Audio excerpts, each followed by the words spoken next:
Good evening. இன்னைக்கு நம்ம honourable finance minister Nirmala Sitharaman 2025ஓட பட்ஜெட்டை ப்ரெசென்ட் பண்ணியிருக்காங்க. இது இந்தியாவோட க்ரோத் ஸ்டோரியை ப்ரொஜெக்ட் பண்ணுற விதமாக அமைஞ்சிருக்கு. எதனால நாங்கள் அப்படி ஃபீல் பண்ணுறோன்னு பார்த்தீங்கன்னா, நம்மளுடைய ஃபிஸ்கல் டெபிசிட் 2025ஓடது 4.4 ஃபிக்ஸ் பண்ணியிருக்காங்க. இதுவே 2022ல் 6.4 இருந்துச்சு.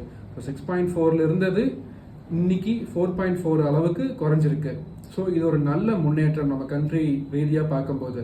இதே 2024ஓட அமெரிக்காவோட ஃபிஸ்கல் டெபிசிட் எவ்வளோன்னு பார்த்தீங்கன்னா 6.4. ஸோ அவங்கள விட நாம் எவ்வளவோ முன்தள்ளி இருக்கோம் ஃபிஸ்கல் டெபிசிட் ரீதியாக பார்க்கும்போது. ஸோ அடுத்து நம்ம மிடில் கிளாஸ் பீப்புள்ஸ்க்கு என்னென்ன இந்த பட்ஜெட்னால பெனிஃபிட்ஸ் அப்படின்னு பார்த்தீங்கன்னா, நம்ம எல்லாரும் ஆர்வமாக எதிர்பார்த்துட்டு இருந்த இன்கம் டேக்ஸ் ரேட்ஸாக குறைச்சிருக்காங்க. இது எவ்வளோ அப்படின்னு சொல்லி பார்த்தீங்கன்னா, ஃபர்ஸ்ட் 4 லட்சம் வரைக்கும் வருமானம் இருக்கவங்களுக்கு எந்த டேக்ஸும் கிடையாது. 4லேருந்து 8 லட்சம் வரைக்கும் வருமானம் இருக்கவங்களுக்கு 5% இன்கம் டேக்ஸ். 8லேருந்து 12 லட்சம் வரைக்கும் வருமானம் இருக்கவங்களுக்கு 10%. 12லேருந்து 16 லட்சம் வரைக்கும் இருக்கவங்களுக்கு 15%.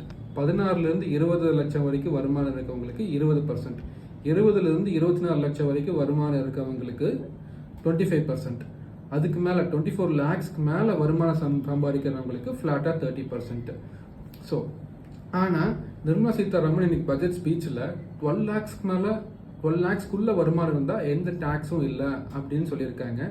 பட் நம்மளோட டேக்ஸ் டேபிள் எடுத்து பார்த்தோம்னா 4 லேக்ஸ்க்கு மேலே இருந்தாலே 5%, 10% அப்படிங்கிற மாதிரி டேக்ஸ் ஸ்லாப்ஸ் மாறுது. இது எதனாலன்னு பார்த்தோம்னா 87A ரிபேட். இது என்னன்னு பார்த்தோம்னா 12 லேக்ஸ்க்குள்ள எவ்வளோ வருமானம் நம்ம சம்பாதிச்சாலும் கவர்மெண்ட் வந்து 87A அப்படி ரிபேட் மூலியமா நம்மளுக்கு டேக்ஸ் தள்ளுபடி பண்ணுறாங்க. ஸோ இந்த தள்ளுபடி பண்ணுறதுனால நம்ம 12 லேக்ஸ் வரைக்கும் ஏர்ன் பண்ணால் நம்மளுக்கு டேக்ஸ் கிடையாது. இதே 12,01 ரூபா 12,10,000 ஏர்ன் பண்ணாலே 4 லட்சத்துக்கு மேலே எவ்வளோ ஏர்ன் பண்ணுறோமோ அதுக்கு எல்லாத்துக்கும் நம்மளுக்கு டேக்ஸ் வந்துடும். ஸோ இதான் 87A ரிபேட் பொறுத்த அளவுக்கு. ஸோ இதே சேலரிடு பீப்புளாக இருந்தால் 12,75,000 வரைக்கும் அவங்களுக்கு டேக்ஸ் வராது. ஏன்னா ஸ்டாண்டர்ட் டிடக்ஷன் ஒரு 75,000 அவங்களுக்கு பெனிஃபிட் இருக்கு. ஸோ அடுத்து நம்ம இன்கம் டேக்ஸ் இதில் என்னென்ன சேஞ்சஸ்ன்னு பார்த்தோம்னா, நம்மளோட டிடிஎஸ் ரேட்ஸ், நம்ம இத்தனை நாள் ரெண்ட் வந்து 2,40,000 மேலே வருஷம் கொடுத்துட்டு இருந்தாலே டிடிஎஸ் 10% பிடிச்சிட்டு கொடுக்கணும். ஆனால் இனிமேல் அந்த 6 லட்சம் வரைக்கும் நம்ம டிடிஎஸ் பிடிக்க வேண்டியதில்லை. இந்த ஒரு லிமிட்டை எக்ஸ்டென்ஷன் பண்ணியிருக்காங்க. அதே மாதிரி நம்ம சீனியர் சிட்டிசன்ஸ் வந்து பேங்க்ல வந்து டெபாசிட் பண்ணும்போது 50,000 மேலே ஆண்டு வருமானம் இன்ட்ரெஸ்டாக வந்துச்சுன்னா பேங்க் வந்து டிடிஎஸ் பிடிச்சிட்டு கொடுப்பாங்க. இந்த லிமிட்டை 1 லேக்காக இன்க்ரீஸ் பண்ணியிருக்காங்க. நம்மளோட எஃப்டி இன்ட்ரெஸ்ட் லிமிட்டை வந்து 1 லேக் மேலே இருந்தால் தான் டிடிஎஸ் பிடிப்பாங்க, அது கீழே இருந்தால் டிடிஎஸ் பிடிக்க மாட்டாங்க. ஸோ அடுத்து என்ன ஒரு முக்கியமான அப்டேட்டுன்னு பார்த்தோம்னா, நாம் வந்து இப்போ ஆஸ் ஆன் டேட் வந்து பழைய 2 வருஷத்துக்கு தான் ஐடி ஃபைல் பண்ண முடியும். அதாவது கரண்ட் இயர், அதுக்கு முன்னாடி 2 வருஷத்துக்கு ஐடி ஃபைல் பண்ண முடியும். ஆனால் இப்போ இந்த பட்ஜெட் நான் என்ன சொல்லியிருக்காங்கன்னா, பழசு 4 வருஷத்துக்கு முன்னாடி இருக்க ஐடி ரிட்டர்ன்ஸ் கூட நம்ம ஃபைல் பண்ணிக்கலாம்னு சொல்லியிருக்காங்க. ஸோ இது ஐடி ரிட்டர்ன்ஸ் ஃபைல் பண்ணாதவங்களும் யூஸ் பண்ணிக்கலாம்.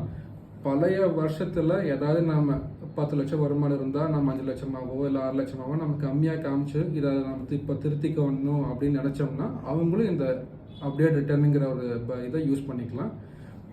ஸோ இதில் என்னன்னு பார்த்தோம்னா, அடிஷ்னல் டேக்ஸ் லைபிலிட்டி மட்டும் கொஞ்சம் கட்டுற மாதிரி இருக்கும் இந்த அப்டேட் ரிட்டர்ன் ஃபைல் பண்ணும்போது. ஸோ இதுதான் இதில் ஒரு முக்கியமான பாயிண்ட்டாக நம்ம பார்க்கணும். அடுத்து ஜிஎஸ்டி ஆங்கிளில் என்ன ஒரு அமெண்ட்மெண்ட் வந்திருக்குன்னா, முன்னாடியெல்லாம் நீங்கள் ஒரு பொருள் விற்றீங்கன்னா அதை சேல்ஸ் ரிட்டர்ன் எடுத்தீங்கன்னா நீங்கள் கிரெடிட் நோட் போட்டாலே அந்த இன்புட் வந்து உங்களோட ஜிஎஸ்டி லெஜரில் இன்புட் திருப்பி ரீக்ளைம் பண்ணிக்கலாம். பட் இப்போ ஒரு புது அமெண்ட்மெண்ட் என்ன பண்ணியிருக்காங்கன்னா, நீங்கள் என்னதான் நீங்கள் சேல்ஸ்க்கு எடுக்கும்போது கிரெடிட் நோட் போட்டாலும் நீங்கள் யாருக்கு பொருள் விற்றீங்களோ அவங்க அந்த டேக்ஸை ஃபோர்கோ பண்ணணும், இல்லை திருப்பி ரீபேமெண்ட் பண்ணாதான் நீங்கள் அந்த இன்புட் பர்டிகுலர் இன்புட்டை நீங்கள் உங்களுக்கு திருப்பி எடுத்துக்க முடியும். ஸோ இந்த ஒரு பாயிண்ட் வந்திருக்கு. அதே மாதிரி இன்கம் டேக்ஸ் அமெண்ட்மெண்ட்ஸ் இந்த பட்ஜெட்டோட முடியலை. இன்னும் அடுத்த வாரம் இன்கம் டேக்ஸ் ஆக்ட் புது பில் பாஸ் பண்ணுறதா ஆனரபிள் ஃபினான்ஸ் மினிஸ்டர் சொல்லியிருக்காங்க. ஸோ அதை பற்றி என்னென்ன அமெண்ட்மெண்ட்ஸ் வருது, அதில் மக்களுக்கு ஃபேவரான என்னென்ன விஷயங்கள் வருது அப்படிங்கிறது நம்ம அடுத்த வீடியோவில் டீட்டெயில்டாக பார்க்கலாம். தேங்க்யூ.